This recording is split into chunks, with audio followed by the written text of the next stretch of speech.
Sappya pa pasa akaranaមិនត្រូវធ្វើបាបគ្រប់យ៉ាងកុសលសូបសម្បទាត្រូវបំពេញបុណ្យកុសល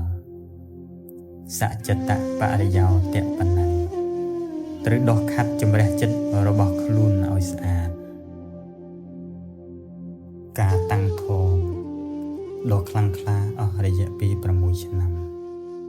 ព្រះពោធិសត្វក៏បានអស់កម្លាំងជាខ្លាំងព្រះអង្គចិត្តនឹងខ្សែសង្ខារនៅពេលដែលកំពុងតែស្រង់ទឹកនៅស្ទឹងនេរញ្ជរី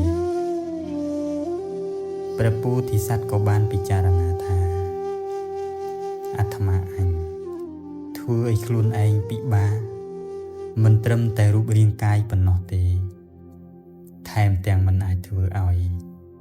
អារម្មណ៍ប្រមូលផ្ដុំចូលក្នុងការត្រាស់ដឹងផងការតាំងធម៌